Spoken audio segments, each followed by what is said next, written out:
When I stepped out of that cab, still in my sand-stained uniform, the last thing I expected to see was a for sale sign on my own front lawn. My boots hit the same driveway I poured with my father 15 years ago, only now there was a different car parked there and a stranger mowing my grass. I froze. My name was still on the mailbox, or at least it used to be. Now it read, Reed Family.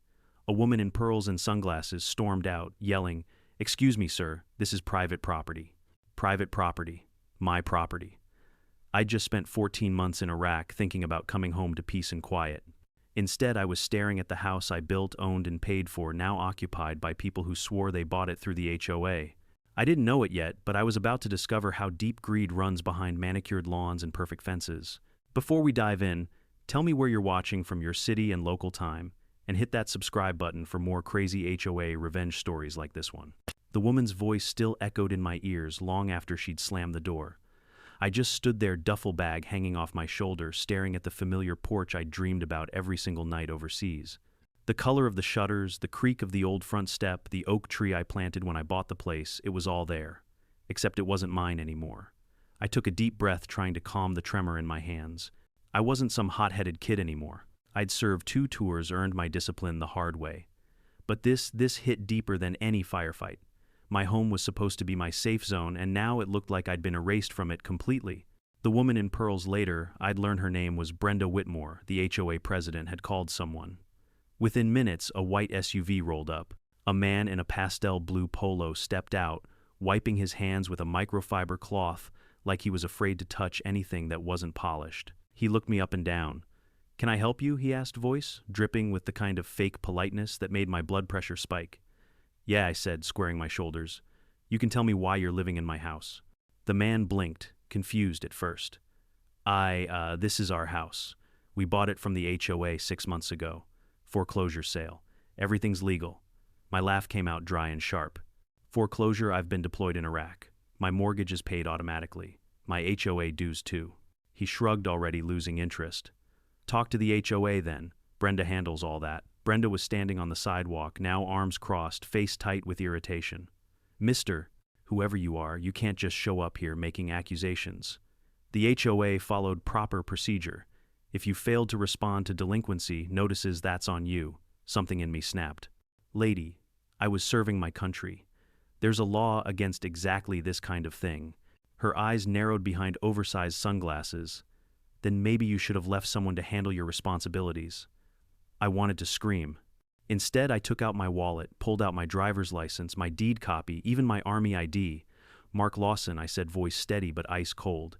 "Owner of this property since 2007. Not one payment missed." Brenda smirked. "That's not what the records say anymore." She turned, motioned toward the house, and walked away. Just like that. As if I were some random stranger trespassing on her perfect little kingdom. That's when the police arrived. 2 officers stepped out of a cruiser, one younger, one older, and immediately gravitated toward Brenda. She gave them a short version of events, all sweet and rehearsed, about a confused man claiming ownership. I tried explaining, showed my military paperwork, even the deployment orders with my dates overseas. The younger cop looked sympathetic, but the older one said, "Sir, according to the county system, the deed's been transferred. The people inside are the current legal residents. You'll have to take this up in civil court." Civil court. I'd faced insurgents, artillery chaos, but this was different. This was betrayal on home soil. I stepped back, heart pounding in disbelief, as the officers politely but firmly asked me to leave private property. That night, I checked into a cheap roadside motel 5 miles away. The carpet smelled like cigarettes, and the air conditioner rattled like it was coughing up its last breath. I sat on the edge of the bed, staring at my phone, scrolling through old photos of my house, the one I'd built with sweat and long weekends. Me fixing the porch, my dad helping me install the fence, my dog Cooper sleeping by the fireplace. Now, some stranger's dog was probably lying there. I couldn't sleep. I couldn't even think straight. Every time I closed my eyes, I saw that for sale sign planted in my yard like a tombstone. The next morning, I started digging. First, stopped the county clerk's office. The clerk, an older woman with glasses sliding down her nose, tapped away at her computer. "What's the address again?" she asked. I gave it.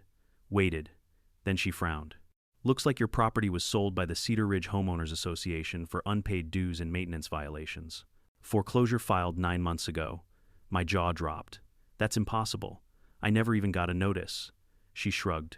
HOA foreclosures are handled differently. If they can't reach you, they post notice publicly and proceed after a set period. I leaned closer. They knew I was deployed.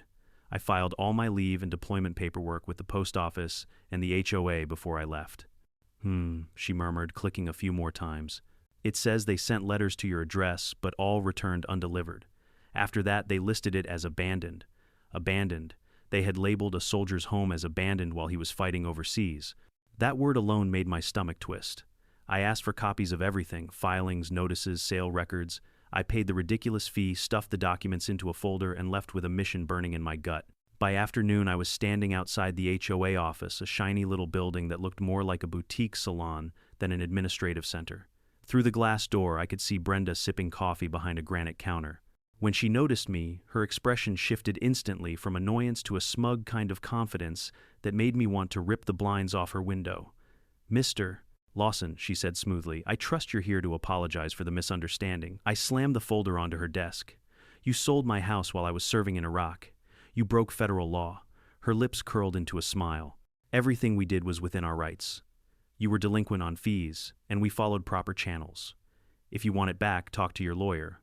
"I will," I said, "and when I do, you'll wish you'd never heard my name." She laughed, a soft, dismissive sound that echoed in my head long after I left. Outside, I sat in my truck and started making calls. The bank confirmed my mortgage was paid in full. My automatic HOA payments had bounced back unprocessed 6 months ago because, get this, the HOA account number had changed and no one notified me. Every piece of this puzzle was starting to look intentional. That's when I found her Carla Nguyen, an attorney at the Veterans Legal Support Center. I told her everything in one long, breathless rant. She didn't interrupt once. When I finished, she just said, "They messed with the wrong soldier. Meet me tomorrow morning. Bring every document you've got."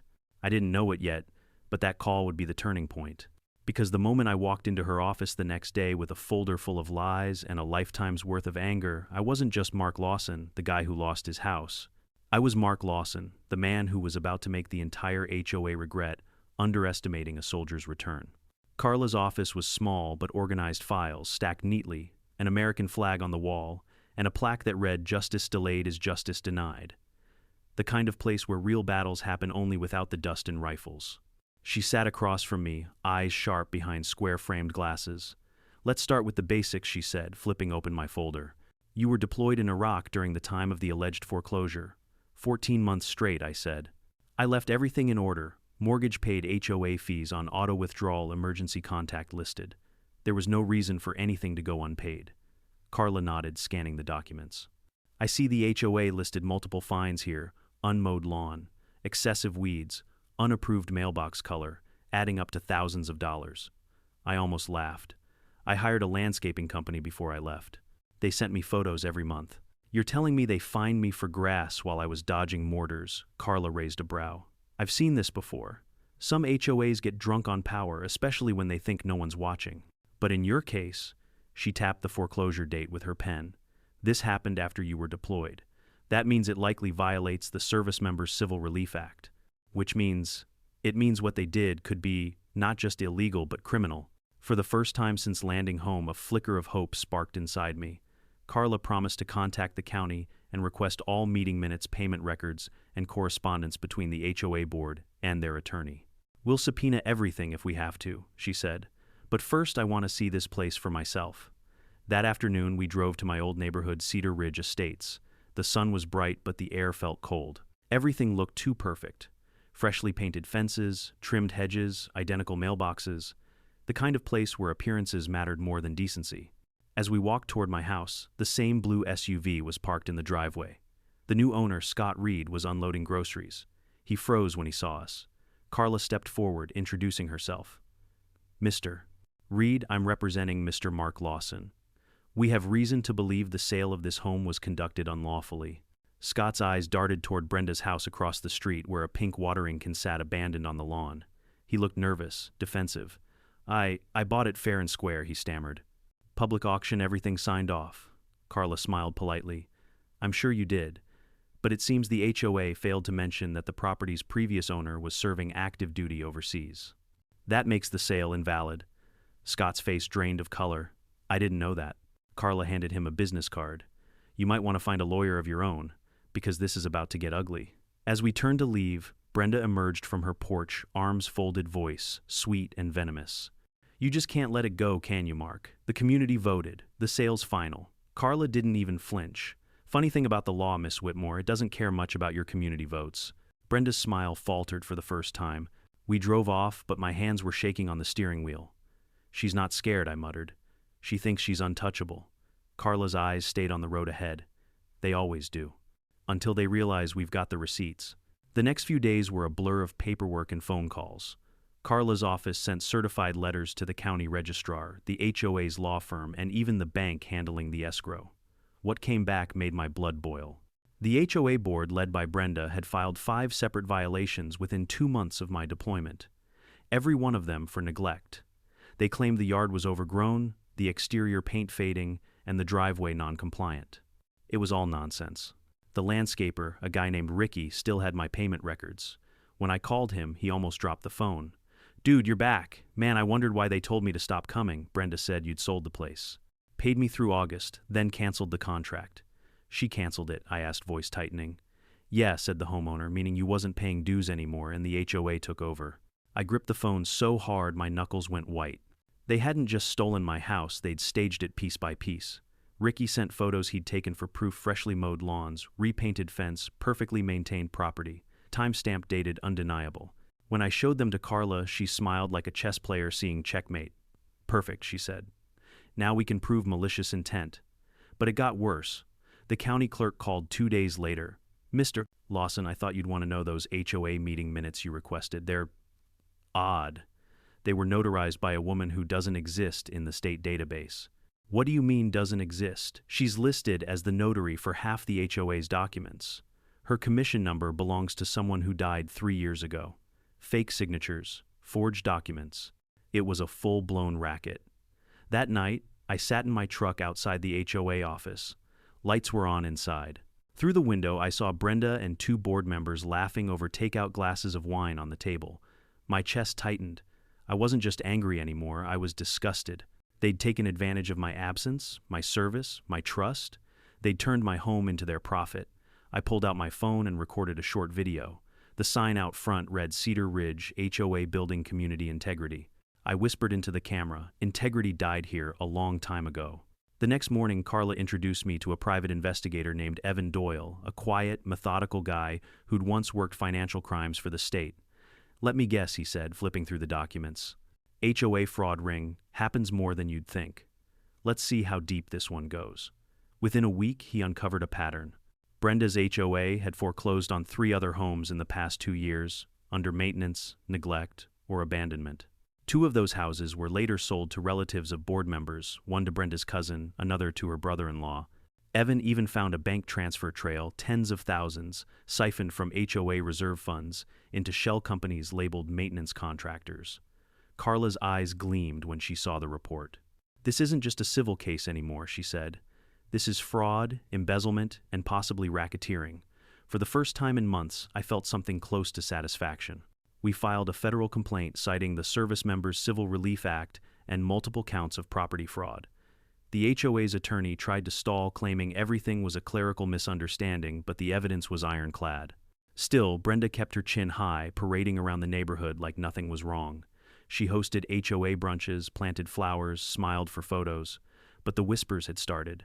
Residents were talking. One even slipped me a note outside the grocery store. "You're not the only one they've wronged. Check Lot 18. A friend. Lot 18 belonged to a retired widow named Martha Jenkins. Her home had been reclaimed by the HOA for unpaid landscaping fees last year. I found her in a small apartment downtown. When I told her my story, she burst into tears. "They said my house violated aesthetic standards," she whispered. "Then they sold it to a board member's niece for half its value." I recorded everything, names, dates, details. By the time I left her apartment, I wasn't just fighting for myself anymore. I was fighting for everyone they'd bulldozed with paperwork and arrogance. And when I looked back toward Cedar Ridge from the highway that night, I made myself a promise. They sold my house while I was fighting for my country. Now I'm going to fight for every inch of justice they thought I'd never come back to claim. The courthouse in Cedar County looked like every other government building I'd ever seen. Gray concrete, polished floors, and a smell that mixed paper, coffee, and tension. But that morning, as I walked through those glass doors with Carla and Evan at my side, it felt different. This wasn't just paperwork anymore. This was war, and I was stepping onto a new battlefield. Carla carried 2 binders thicker than any manual I'd ever seen. One was labeled Lawson vs. 1. Cedar Ridge HOA, the other evidence, fraud, and violations. Her heels clicked like a metronome of confidence. "Remember," she said, glancing at me, "stay calm, answer only what's asked, and let me handle the fireworks." I nodded, though. My heart pounded like I was back in a Humvee under fire. I wasn't scared of losing my house anymore. I was scared of losing faith in the country I'd fought for. Inside the courtroom, Brenda Whitmore sat with her lawyer, a slick man in a navy suit who looked like he practiced smirking in mirrors. She didn't even glance at me. Instead, she was whispering something to her attorney while scrolling through her phone, as if this was just another HOA meeting about mailbox heights. The judge, a middle-aged woman named Judge Phillips, took her seat. The gavel cracked like thunder. "This hearing concerns the property dispute and potential violations of the Service Members Civil Relief Act. Counsel, proceed." Carla stood calm as a glacier. "Your Honor, my client Mark Lawson was serving in Iraq when the Cedar Ridge HOA wrongfully foreclosed on his home.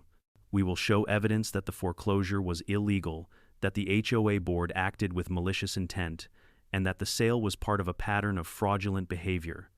Brenda's attorney immediately rose. "Objection. Your Honor, defamatory opening statement. The HOA acted according to established community bylaws." Overruled, Judge Phillips said without hesitation. "Continue, Miss Wynn." Carla smiled, gladly. She started with photos, time-stamped images from my landscaper, showing a perfectly maintained yard throughout the time I was deployed. Then came the forged notary records, the duplicate signatures, and the financial transfers Evan had uncovered. Each piece of evidence felt like a bullet fired straight through their defense. Brenda's expression changed from smug to uneasy. She whispered furiously to her lawyer, who began flipping through papers as if searching for a miracle. When it was my turn to testify, I walked to the stand and placed my hand on the Bible. "I swear to tell the truth," I said, voice steady. Carla began softly guiding me through the story, the deployment, the payments, the letters that never arrived the day I came home to find strangers living in my house. Then came the cross-examination. Brenda's lawyer leaned on the podium. "Mr. Lawson, isn't it true that the HOA attempted to contact you multiple times? They sent letters to my home address," I said. "They knew I was overseas. They never emailed, never called, never used my emergency contact. They knew exactly where I was. They just didn't care," he smirked. "And yet you didn't appoint anyone to handle your property during your absence." "I didn't need to," I replied, "because I followed every rule. The law protects deployed service members for a reason." His smirk vanished. Carla rose again, her tone like sharpened steel. "Your Honor, may I present Exhibit 42, a copy of the HOA's internal email where Miss Whitmore explicitly says, and I quote, 'He's deployed, and the property will look abandoned soon. Let's move forward before he gets back.'" The courtroom gasped. Even the judge raised an eyebrow. Brenda's lawyer stood abruptly. "Objection. That email was taken out of context." Overruled, the judge snapped. "Sit down." Carla didn't miss a beat. "Your Honor, that email was sent 3 weeks before the first violation notice was even issued. It shows premeditation." Brenda sat perfectly still, but her hands trembled in her lap. Then came the moment I'll never forget. Carla turned toward the projector screen and played the security footage Evan had found Brenda and 2 board members entering my home months before the foreclosure, removing boxes and furniture, laughing as they carried things out. "That's trespassing," the judge said flatly. Carla nodded. "And theft, Your Honor. My client's belongings were later listed in a community yard sale hosted by the HOA." Brenda's lawyer tried to object again, but his voice cracked. He knew it was over. By noon, the hearing had turned into a dismantling of everything Brenda had built. The county clerk's testimony confirmed the forged notary. The landscaper testified via video call. Even Scott Reed, the so-called buyer of my house, took the stand and admitted Brenda had told him, "Don't worry, he's not coming back." The judge finally leaned forward, face cold as stone. "I've heard enough. You could have heard a pin drop. Mr. Lawson," she said, "you served your country honorably. The actions of this HOA are reprehensible and a direct violation of federal law.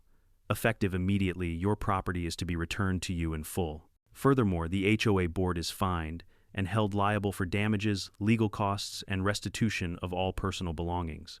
Brenda's lawyer stammered. "Your Honor," silenced Judge Phillips barked, "and Miss Whitmore expect a criminal investigation into your misuse of funds and fraudulent filings." Brenda's face turned the color of chalk. Carla placed a hand on my shoulder, whispering, "You just won." But I wasn't smiling yet. I looked across the room at Brenda. Her expression wasn't regret, it was disbelief. The kind that comes from realizing the power you wielded has just evaporated in front of everyone. Outside reporters were waiting. Microphones shoved toward me, flashes popping. "Mr. Lawson, how does it feel to win one?" asked. I paused. "It's not about winning," I said. "It's about coming home and realizing that sometimes the real battles are fought right here against greed, not guns." Carla gave a small nod, proud but exhausted. Evan handed her a folder with the court's stamped order inside. "You realize," he said quietly, "this case could set a precedent. HOAs across the country will be rethinking how they treat service members." Good, I thought. Let them. As I walked to my truck, I glanced back at the courthouse steps. Brenda was surrounded by reporters, now her once perfect image unraveling with every flash of the camera. She tried to keep her chin up, but her voice cracked when someone shouted, "Did you knowingly steal a veteran's home?" I didn't wait to hear her answer. Instead, I drove straight to Cedar Ridge. For the first time in a year, I pulled into my driveway, not as a stranger, not as a victim, but as the rightful owner. The Reed family sign was gone. The lock had been changed back. I turned the key, stepped inside, and inhaled deeply. The air smelled like dust and paint, but underneath it was something familiar: home. There were still scratches on the doorframe from Cooper, my old dog. The same sunlight spilled across the hardwood floors. I stood in silence, the kind that felt heavier than any explosion I'd ever heard overseas. I didn't cry. Soldiers don't usually do that. But I did sit down on the living room floor and exhaled for what felt like the first time in years. Outside, a few neighbors were watching from across the street. Some waved timidly. One older man called out, "Welcome home, son." I smiled for the first time in months. Justice wasn't clean, and it wasn't quick. But it was mine. And as the sun dipped low over the perfect lawns and matching mailboxes of Cedar Ridge, I made myself one last promise. They may have thought I was gone for good, but this soldier never retreats. Winning in court should have felt like the end of it all, the relief, the closure, the redemption. But in HOA land, justice doesn't end with a gavel strike. It only rattles the hornet's nest. I had my home back, yes, but the mess Brenda left behind was just beginning to surface. When I stepped back into that house for the first time after the ruling, I realized it wasn't the same place I'd left. Walls repainted beige, instead of the soft gray I'd chosen, family photos gone. My military medals replaced by cheap decor, and a faint perfume smell lingering in the hallways, the kind Brenda always wore. I remember standing there, fists clenched, whispering to myself. They turned my home into their showroom. Carla warned me to stay calm. "You've won the legal battle," she said, "but if you want real justice, the kind that lasts, we need to expose everything. Make it public. Make it hurt." That sentence stuck with me. Make it hurt. The next morning, a letter arrived, not from the HOA, but from Scott Reed, the man who had been living in my house. He wrote that he wanted to apologize. "I didn't know the truth," he said. "Brenda told me you'd defaulted and abandoned the place. She said you were some deadbeat veteran trying to play victim." I sat on my porch and read that line 3 times. Deadbeat veteran. That was Brenda's narrative, the one she told the entire neighborhood to justify stealing my home. Scott offered to meet in person, and surprisingly, I agreed. We met at a local diner off the highway. He looked nervous, stirring his coffee so hard I thought the spoon might break. "I just wanted to say I'm sorry," he said. "I bought it cheap, yeah, but I didn't know. Brenda handled everything. I thought she was just doing her job." I stared at him for a long moment before replying. "She's done more than her job. She's been running a con." He nodded. "I believe you. You're not the first." That caught my attention. He told me he'd heard whispers that other homeowners had mysteriously lost their properties after missing HOA letters or violating rules. He mentioned 2 names, Martha Jenkins, the widow I'd already spoken with, and David Cross, a retired firefighter who'd been forced to sell after fines pushed him into bankruptcy. Scott agreed to testify if there was another case. "I want to make it right," he said quietly. By the time I left the diner, my coffee was cold, but my resolve was burning. Evan, our investigator, kept digging. Within days, he found what Carla called the smoking gun. HOA financial records revealed that over $200 0-inches maintenance fees had been redirected to a fake company, Whitmore Property Solutions, LLC. Brenda had literally created a shell business in her own name and funneled money into it from the HOA's reserve funds. When Evan showed me the documents, I couldn't help but laugh in disbelief. "She didn't even try to hide it. She thought she was untouchable," Carla replied. "And now she's about to learn what happens when she crosses someone who doesn't back down." We contacted a local journalist, Maya Ortiz, an investigative reporter who had covered HOA corruption before. I met her at my house, the same porch where months ago I'd been told to leave. Maya recorded our interview under the midday Sunday, so she said, "You served 14 months in Iraq, came home and found your house sold. What went through your mind in that moment?" I looked straight into her camera. That the real enemy isn't always on foreign soil. Sometimes it's wearing pearls and holding a clipboard. She smiled faintly. That's going to make headlines. And it did. 2 days later, the news story aired: HOA president accused of defrauding deployed soldier. Community outrage spreads. Within hours, the clip went viral. Veterans across the country shared it, tagging number Justice for Mark and number HOA reform. Neighbors who once avoided eye contact now showed up at my doorstep, offering coffee apologies, even handwritten notes. But not everyone was pleased. That evening, as I returned from the grocery store, I found a brick on my porch, wrapped in a note that read, "You should have stayed overseas." For a split second, rage surged through me, but then I smiled. It meant I was hitting nerves. The next day, I attended a community meeting held by the new interim HOA board. The old one had resigned under investigation. Residents packed the hall, buzzing with frustration and betrayal. When Brenda tried to walk in, escorted by her attorney, the room erupted in shouts. "This is our neighborhood, not your empire," one man yelled. Brenda raised her hands, her composure finally cracking. "You don't understand. Everything I did was for the community. Selling our houses is for the community," I shot back, standing from my chair. Every head turned. Brenda's eyes met mine, and for the first time she looked small. "You ruined lives," I said, my voice steady but loud enough to carry. "You abused your power. You stole from people who trusted you. From veterans, widows, retirees. You deserve everything that's coming." She tried to speak, but no sound came out. The crowd wasn't listening anymore. They were chanting, "Justice, justice." Justice. Brenda's lawyer rushed her out as reporters swarmed the parking lot. It was over for her, at least in Cedar Ridge, but Carla wasn't satisfied. "We're not stopping," she told me later. "We're filing a federal case. Mail fraud, financial crimes, the works." That night I sat on my porch again, staring at the stars. For the first time in months, it was quiet. No shouting, no gavel, no reporters. Just the hum of crickets and the whisper of wind through the oak tree. I thought about all the people like me, blindsided by the system. People who didn't have a Carla or an Evan or a stubborn streak that refused to quit. The next morning, I called Maya, the journalist. "You said you wanted a follow-up." "I did," she replied. "Let's make it bigger. Not just my story, everyone's. Let's expose the entire racket." Maya agreed instantly. She began interviewing other victims, collecting stories from across the state: veterans, single parents, seniors, all targeted by corrupt HOAs using fine print as weapons.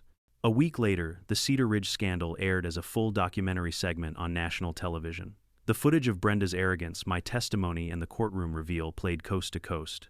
By the next morning, the Department of Housing and Urban Development announced a federal audit of multiple HOAs in the region. I didn't have to lift a finger anymore.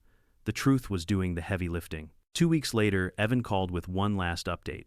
"You're going to want to hear this," he said, chuckling. "What now? Brenda's luxury home foreclosed. Turns out she didn't pay her own HOA fees while skimming everyone else's. Karma's fast when it has your address." I laughed a full, genuine laugh. "Guess she can live in one of those abandoned homes she loves so much." "Not quite," Evan said. "Word is, it's being converted into a veterans transition housing center, funded by donations that came after your story went viral." For a moment, I didn't speak. Then I whispered, "That's poetic." He grinned. "That's justice." That night, I stood in my driveway, the porch light casting a warm glow over the restored fence. A few neighbors waved as they passed. The same people who once looked the other way now smiled, knowing we'd reclaimed something bigger than property, our dignity. I took a deep breath, the kind that settles deep in your chest. Brenda had thought she was unstoppable. The HOA had thought they could bully anyone with bylaws and bureaucracy. But they forgot something fundamental: you can't intimidate someone who's already been to war. And as I looked out over the quiet, neatly trimmed lawns of Cedar Ridge, I couldn't help but smirk. They wanted control.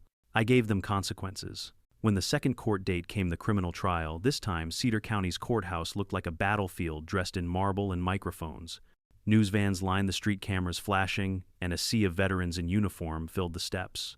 The local papers had renamed it the HOA Corruption Trial of the Year. I wasn't a plaintiff anymore. I was a witness. The state had taken over the case after investigators uncovered a mountain of fraud not just in my neighborhood but across 4 other subdivisions Brenda had managed. She wasn't just greedy. She'd turned HOA leadership into an empire of theft.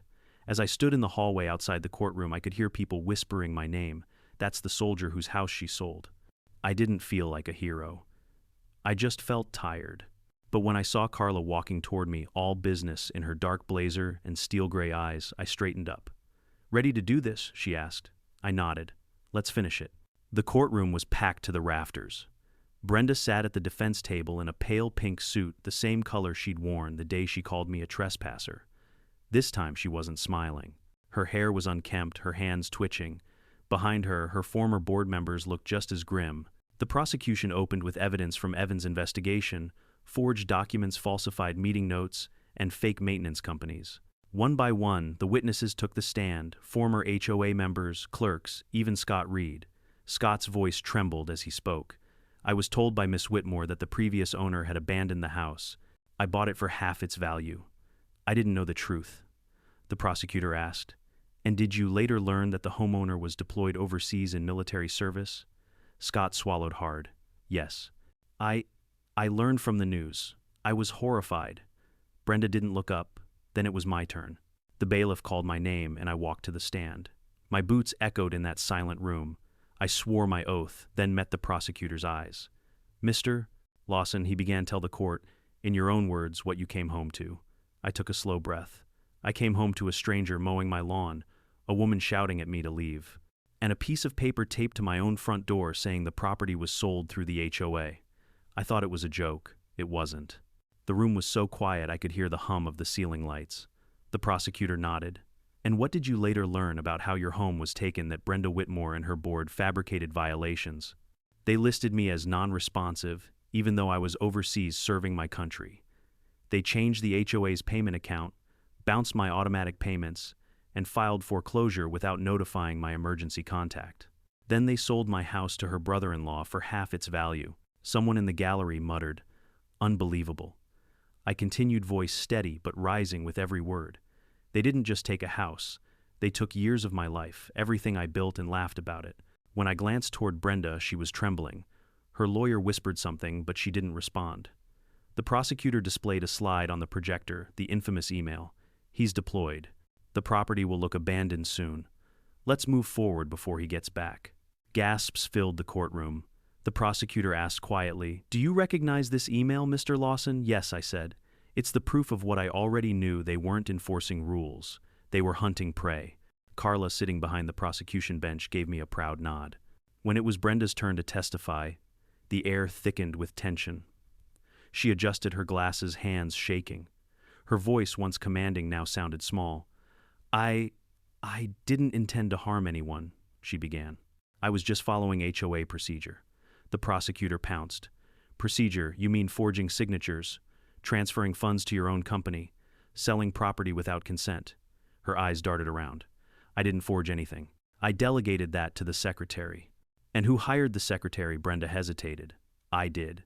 The courtroom erupted in murmurs. The judge pounded her gavel. "Order." Brenda tried again. "Look, I made mistakes, okay, but those homes were neglected. We were improving the neighborhood's image." The prosecutor leaned closer. "By stealing from veterans and widows," Brenda's lip quivered. "It wasn't supposed to go this far." That was the last shred of sympathy anyone had for her. Outside the courthouse, protesters waved signs, "Protect our homes, HOA reform now, and justice for Mark Lawson." The trial stretched for weeks. Every day revealed more rot phantom contractors, bank accounts, in fake names, cash maintenance bonuses, distributed among board members. Even the county assessor testified that Brenda bribed him with HOA funds to speed up title transfers. By the end, her defense team was out of tricks. On the final day, the prosecutor delivered his closing argument. "Your Honor, this is not a case about negligence or mismanagement. This is about greed cloaked in authority. Miss Whitmore used her HOA to prey on homeowners who trusted her.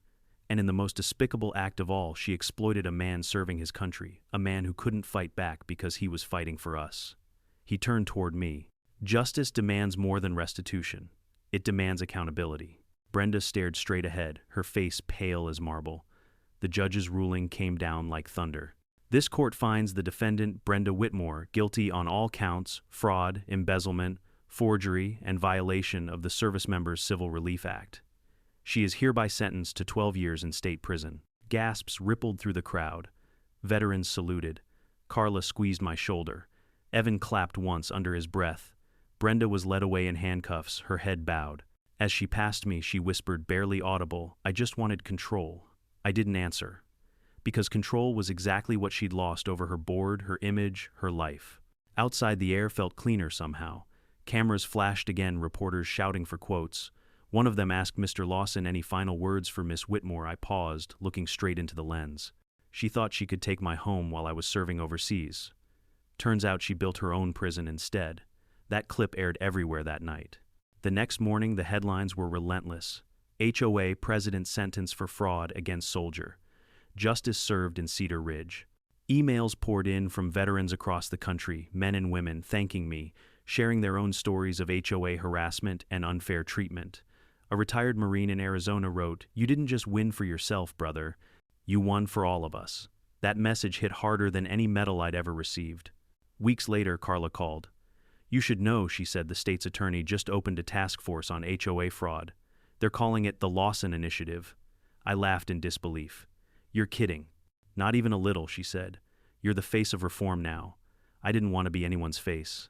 I just wanted peace. But maybe peace in this case meant making sure no one else ever had to fight this kind of war again. Evan later told me that Brenda's pink mansion had been seized as part of asset recovery. The county voted unanimously to convert it into a Veterans Assistance Center. I drove past it one evening. The for sale sign was gone, replaced by a banner, "Coming soon, Cedar Ridge Veterans Resource Home." That irony was almost poetic. The same neighborhood that had once labeled me a trespasser would now serve those who'd sacrificed for their country. That night, sitting on my porch with a cup of coffee, I finally let myself breathe. The house was quiet again. The sun was setting behind the same oak tree, painting the yard gold. I thought about everything that had happened, the betrayal, the fight, the courtroom, the vindication, and for the first time since coming home, I felt something deeper than victory. I felt peace. Because sometimes justice doesn't come easy, and it doesn't come fast. But when it does, it hits harder than any bullet. And in that golden silence, I whispered to myself, "Welcome home, soldier." The trial had ended, but the echoes of it still rolled through Cedar Ridge like thunder after a storm. Everywhere I went, people recognized me. At the grocery store, the gas station, even at church, a nod, a handshake, sometimes a quiet thank you for your service. I wasn't used to that kind of attention. Soldiers don't fight for fame, we fight for principle. But this wasn't a battlefield you could leave behind. It was right here, behind every white fence and mailbox, woven into the fabric of a neighborhood that once pretended nothing was wrong. For weeks, I tried to settle back into normal life, fixing the porch, repainting the living room, replacing the furniture that had vanished during Brenda's yard sale. But every nail I hammered and every wall I patched reminded me of what I'd lost and what I'd won. Carla stopped by one afternoon with a smile and a thick envelope. "It's official," she said, setting it on my table. "The restitution check from the HOA insurance claim. You're entitled to property damages, emotional distress, and legal costs." Plus, she added the judge granted punitive damages triple the amount they took. I opened the envelope, saw the number, and felt my breath catch. It wasn't about the money, it was about the acknowledgement. A line written in legal ink that finally said you were wronged. And now it's right. "Use it for something that matters," Carla said. "Something that'll remind you why you fought this hard." I nodded, but I didn't know what that something was yet. Cedar Ridge had changed too. The HOA had been dissolved under court order, replaced by a community association board run by residents instead of dictators. Meetings were now open, transparent, recorded. People who once whispered about me now waved from across the street. The best part, the old HOA office, the marble-floored command post where Brenda had once ruled, now had a new sign above the door. Veterans Housing Assistance Program, Cedar Ridge Chapter. Evan and a few local volunteers helped convert it.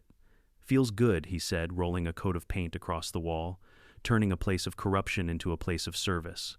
I smiled. "That's poetic justice." "Poetic, maybe," he said, "but it still needs plumbing." I laughed for the first time in months. It felt strange, like my lungs had forgotten how to do it properly. A few weeks later, Maya Ortiz, the journalist who first covered my story, called again. "Mark, I'm working on a follow-up piece for the 1-year anniversary of your return. You up for another interview?" I hesitated, then said yes. Maybe it was time to tell the story not as a victim, but as a survivor. We filmed the segment in my backyard under a soft morning Sunday, The oak tree cast dappled shadows over us as birds chirped somewhere in the distance. So Maya said, lowering her microphone slightly, after everything, the betrayal, the court battles, the attention, what have you learned from all this? I took a slow breath. That evil doesn't always look like a criminal. Sometimes it looks like a friendly neighbor with a clipboard. And that silence, I said, pausing, is what lets it thrive. She nodded, eyes soft. What do you want people to take away from your story? That the system isn't unstoppable, I said. That you can fight back no matter how small you think you are. Sometimes the HOA isn't about lawns and dues, it's about control. And the moment you let fear silence you, you've already handed them power. Maya smiled. That's going to hit people hard. The story aired that weekend, and once again, it went viral, not because of drama or revenge, but because of hope. Veterans groups reached out from all over the country, wanting to start community watchdog programs modeled after Cedar Ridge's new system. One evening, I got a letter in the mail from a Marine in Texas. He wrote, "When my HOA tried to foreclose on me for being 2 weeks late, I stood my ground. I showed them your story, and they backed off. You saved my home without even knowing it." That letter broke me, in the best way possible. I realized that what I'd gone through wasn't just my fight, it was a spark. A reminder that the quiet, ordinary people in cul-de-sacs and condos could still stand up to corruption and win. But Brenda's shadow still lingered. Her name popped up again, not in the papers, but in a letter from her lawyer. She'd appealed her sentence, claiming emotional distress and unfair media bias. The court rejected it within a week. Still, I couldn't help but wonder what went through her mind, sitting behind bars watching the same community she'd exploited rebuild without her. Carla called me a few days later. "She's not adjusting well," she said quietly. "They moved her to a medium security facility. She filed a statement of remorse, but it's mostly self-pity." I exhaled. She had her chance. She chose greed. "Exactly," Carla said. "And now you get to choose something better." That weekend, I finally figured out what to do with the restitution money. I called up Ricky, my old landscaper, and asked him to meet at the vacant lot on the edge of Cedar Ridge, a weedy patch of land Brenda had once planned to turn into a members-only dog park that never happened. "Think we can make this something real?" I asked him. Ricky grinned. "With your budget, we can make it a fortress." I shook my head. "Not a fortress, a memorial. For the ones who didn't come home, and the ones who came home to fight new battles here." He nodded slowly. "Yeah, that's better." 3 months later, the Cedar Ridge Veterans Memorial Garden was complete. Polished granite slabs etched with names of local veterans. A flagpole that caught the morning light benches, shaded by newly planted maples. At the entrance, a bronze plaque read, "Dedicated to those who fought abroad and those who fought at home for honor, for justice, for peace." The day it opened, the whole neighborhood came. Kids ran between the trees, veterans saluted, and even the mayor showed up. When they handed me the scissors to cut the ribbon, I looked around at all those faces, people who had once turned away now, standing together. "This isn't just about me," I said. "It's about every person who's ever been told they don't belong in their own home, in their own community. Never forget, the strongest walls aren't made of brick. They're made of people who refuse to bow down." The crowd applauded. For the first time, Cedar Ridge felt like a real community, not one ruled by fear or fines, but by empathy and respect. Later that evening, I sat on the bench near the flagpole as the sun dipped low. The wind rustled through the trees, and I could hear faint laughter from the block party that had started after the ceremony. Evan walked over, hands in his jacket pockets. "You did good, soldier. Couldn't have done it without you," I said. He smirked. "Maybe, but you're the one who stood your ground." We watched the flag ripple in the orange light. After a long silence, Evan said, "Funny thing. You fought a war overseas and another one right here. Which one was tougher?" I thought for a moment. "Over there I knew who the enemy was," I said. "Here they were hiding behind smiles." He nodded slowly. "And yet you still won." I looked up at the flag, fluttering steady in the evening breeze. "That's because some wars aren't fought with weapons," I said softly. "They're fought with persistence and a refusal to surrender." Evan grinned. "You gonna make that your next speech, maybe," I said. "But tonight I'm just going to enjoy the silence." And as dusk settled over Cedar Ridge, I finally felt it, the peace I'd been chasing since Iraq. It didn't come from victory or vengeance. It came from knowing I'd taken back not just my home, but my purpose. 6 months passed. The neighborhood had changed, completely cleaner, friendlier, more human somehow. You could walk down Cedar Ridge Drive now without feeling watched. Kids' bikes leaned against mailboxes instead of HOA warning signs. People smiled again. But even peace has echoes. One morning, Carla called me with that tone I'd learned to read immediately, half amusement, half disbelief. "You're not going to believe this," she said. I sipped my coffee. "Try me. Remember Brenda's mansion, the one seized by the state? How could I forget?" "Well," she said, "it's officially reopened. Guess who's cutting the ribbon this weekend?" "Don't tell me." She laughed. "You?" I choked on my coffee. "You've got to be kidding." "No joke," she said. "The county named it the Whitmore Veterans Resource Center. They're using her forfeited assets to fund veteran housing and legal aid. They want the man she stole from to officially open it." For a long moment, I just stared out my window. The morning sun poured over the garden I'd built, glinting off the polished granite where names were carved men. I'd fought beside men who never made it home. I thought about how Brenda once used that same sunlight to inspect lawns and issue fines. Now it would shine on something good, something real. "I'll be there," I said. That Saturday, the whole town turned up. Flags lined the sidewalk, veterans in full uniform saluted as the brass band played "God Bless America." News crews hovered like hawks. The building itself looked different now, its gaudy pink walls repainted a dignified gray blue, the yard filled with flower beds and new ramps for accessibility. Above the door hung a gleaming new sign, "Whitmore Veterans Resource Center, serving those who served." The irony wasn't lost on anyone. The mayor gave a short speech about justice and community healing, but I barely heard him. My gaze kept drifting to the far end of the crowd where a handful of reporters clustered near a woman in a tan coat and sunglasses. I recognized her instantly, even without the pearls. Brenda Whitmore. She wasn't in handcuffs anymore, released early for good behavior, according to the papers. She stood quietly behind the crowd, no entourage, no clipboard. Just a shadow of the woman who'd once ruled this neighborhood like a queen. Carla noticed my stare. "You want me to have her removed?" I shook my head. "No. Let her see it." The mayor motioned for me to step up to the podium. My heart thumped, but not from nerves, more from disbelief, that the same man who once slept in a roadside motel, wondering if his life had fallen apart, was now about to open a center built from the ashes of corruption. I adjusted the microphone. "When I came home from Iraq, I thought I'd left the war behind. But I came back to find another kind of battlefield, one made of paperwork, lies, and greed. The people who were supposed to protect this community instead preyed on it." A murmur ran through the crowd. "But here's the thing about destruction," I continued. "It always leaves room for rebuilding. And what was once stolen can be restored not by punishment alone, but by purpose." I turned slightly, looking toward Brenda. "This building was once a symbol of control. Now it's a home for those who fought for freedom. That's justice, not revenge justice." Applause broke out, slow at first, then thunderous. I lifted the ceremonial scissors, cut the red ribbon, and the crowd erupted.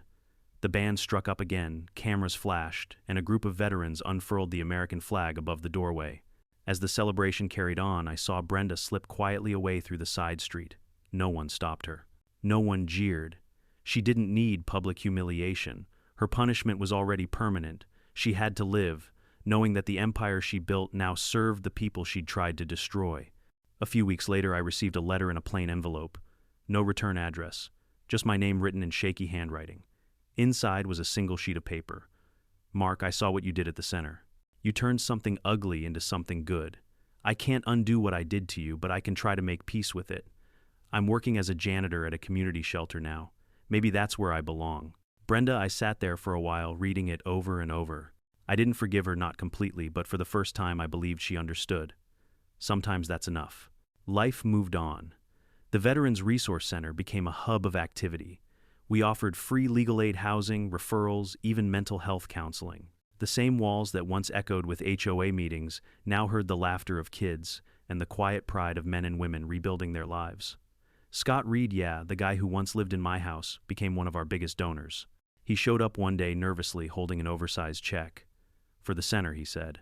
I figured it's time I helped fix what I was part of. I shook his hand. "You already did. You told the truth." The biggest twist, though, came months later. Congress passed a bill named the Lawson Act, a bipartisan law protecting deployed service members from property foreclosures, HOA fines, and deceptive liens. It mandated oversight, transparency, and steep penalties for violations. Carla called me the morning it passed. "You're national news again," she said, laughing. "You've officially changed the law." I didn't know what to say. I just looked at the folded flag on my mantle, the one I'd carried home from Iraq, and felt a quiet sense of completion. Sometimes the wars we fight after the uniform are the ones that change the world the most. On the anniversary of the first day I returned home, the community held a small ceremony at the Cedar Ridge Veterans Memorial Garden. The sky was clear, the breeze soft. Families gathered with flowers. Kids traced their fingers along the engraved names. Someone handed me a microphone again, but I didn't give a speech. I just said one line: peace isn't the absence of conflict. It's what you build after it. Then I stepped back, let the silence speak.